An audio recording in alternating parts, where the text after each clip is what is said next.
Puji Tuhan, salam, salam, salam. Salam berjumpa kembali dalam video renungan singkat pada tanggal 19 Juni 2023. Ya, saudara kekasih dalam Tuhan, seperti biasanya kita akan membaca kebenaran firman Tuhan, yaitu untuk menguatkan kita semua atau memberikan pemahaman yang jelas buat kita semua tentang kebenaran firman Tuhan. Ya. Renungan singkat saat ini yang kita akan bahas bersama-sama dan kita akan mempelajari yaitu menjalankan kehidupan dengan sesungguhnya. Tentu untuk tidak melakukan kesalahan, sebab orang yang menjalankan kehidupannya dengan sesungguhnya di dalam Tuhan tidak melakukan kesalahan.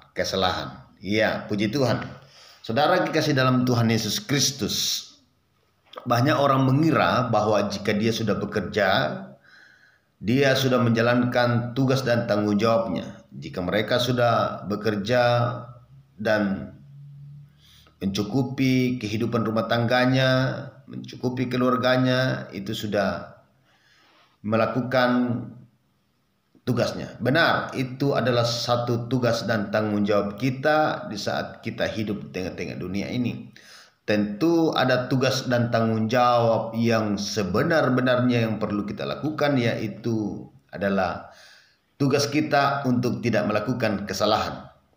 Saudara kekasih dalam Tuhan, banyak yang menilai bahwa orang yang telah dipenjarakan adalah orang yang melakukan kesalahan.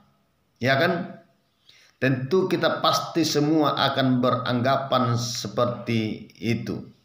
Saudara kekasih dalam Tuhan Yesus Kristus, menurut kalian apa benar bahwa orang dipenjarakan adalah orang yang telah melakukan kesalahan? Coba pikir.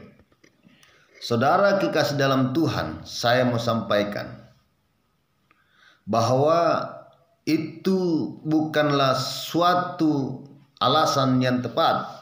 Kita salah pemikiran selama ini. Jika memang kesalahan adalah tolak ukur agar orang dihukum, saudara kekasih dalam Tuhan, sadarlah, maka kita semua adalah orang-orang narapidana, orang-orang yang dihukum. Jika kesalahan adalah satu tolak ukur agar orang dihukum, maka saudara kekasih dalam Tuhan, saya percaya lembaga-lembaga, penjara-penjara, lapas-lapas, rutan-rutan tidak akan muat untuk orang-orang yang melakukan kesalahan. Jadi yang sebenarnya saya mau sampaikan buat kita semua, bahwa teman-teman kita, saudara-saudara kita yang dipenjarakan itu bukan karena melakukan kesalahan. Tentu juga dia melakukan kesalahan, tetapi yang paling jelasnya, yang tepatnya adalah mereka dipenjarakan atau dihukum karena mereka telah ketahuan saja melakukan kesalahan. Saudara kekasih dalam Tuhan Yesus Kristus, jangan kita menganggap bahwa kita ini bebas di luar sana tidak dihukum. Banyak orang di luar sana hidupnya bahagia, tidak di dalam penjara, tetapi sebenarnya kita jauh lebih banyak melakukan kesalahan. Dan kesalahan kita itu belum terbayarkan, belum terselesaikan. Saudara kekasih dalam Tuhan Yesus Kristus, firman Tuhan di dalam Roma 13 mengatakan, tiap-tiap orang harus takluk pada pemerintah, sebab pemerintah berasal daripada Tuhan. Saudara kekasih dalam Tuhan Yesus Kristus, jika saudara-saudara kita yang dipenjarakan itu telah dihukum mendapat hukuman, itu berarti bahwa Tuhan sudah menghukum mereka secara langsung. Karena mereka telah melakukan kesalahan dan mereka telah mengakui kesalahannya di depan umum. Saat orang disidang, mereka diminta mengakui kesalahan dan mereka mengakui kesalahan mereka. Saudara kekasih dalam Tuhan Yesus Kristus, kepolisian tidak akan pernah memberikan kita sanksi atau satu pasal sesuai dengan kelakuan kita kalau polisi tidak mendapati kita terbukti melakukan kesalahan atau kita tidak ketahuan kesalahan. Saudara kekasih dalam Tuhan, saya mau sampaikan buat kita semua secara khusus saudara-saudaraku yang ada di dalam lapas penjara, berbahagialah kalian, sebab kalian telah menyelesaikan kesalahan kalian. Kalian sudah membayar kesalahan kalian dengan pengakuan di sidang, dengan menjalankan hukuman kalian. Berbahagialah. Dan pesan saya, kelak di kemudian hari kalian keluar dari penjara, Tuhan bilang seperti ini, pergilah dan jangan berbuat dosa lagi. Namun pesan kita, saudaraku kasih dalam Tuhan yang belum dihukum, pesan saya, waspadalah.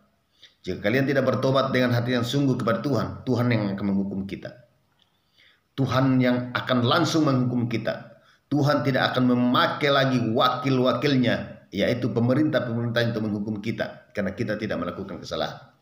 Bukan berarti saya mau suruh kalian, kita semua untuk mengaku di pemerintah kesalahan kita. Tentu kita akan dihukum, penjarakan. Tapi biarlah pengalaman kesalahan yang telah kita lakukan setelah kita mendengarkan video ini, mari saya mengajak kita semua juga, Tuhan berkata seperti ini, Tuhan tidak akan menghukum kita. Tuhan berkata kepada perempuan itu, tidakkah ada orang yang menghukum engkau? Lalu jawab perempuan itu, tidak Tuhan. Yesus berkata, aku pun tidak menghukum engkau. Berbahagialah karena masih ada kesempatan kita untuk diampuni. Berbahagialah karena kita tidak dihukum seperti saudara kita yang ada di dalam penjara. Saya mau katakan, firman Tuhan mengatakan juga buat kita semua, pergilah dan jangan berbuat dosa lagi. Artinya seperti ini, jangan melakukan kesalahan lagi, supaya Tuhan tidak menghukum langsung kita.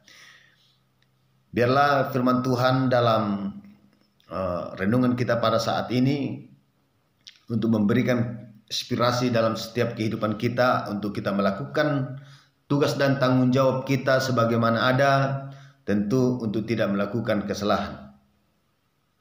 Hiduplah dalam benar, hiduplah dalam kebenaran, yaitu di dalam Tuhan Yesus Kristus. Ini saja mungkin yang saya bisa sampaikan. Sampai berjumpa di video berikutnya. Tuhan Yesus memberkati. Salam.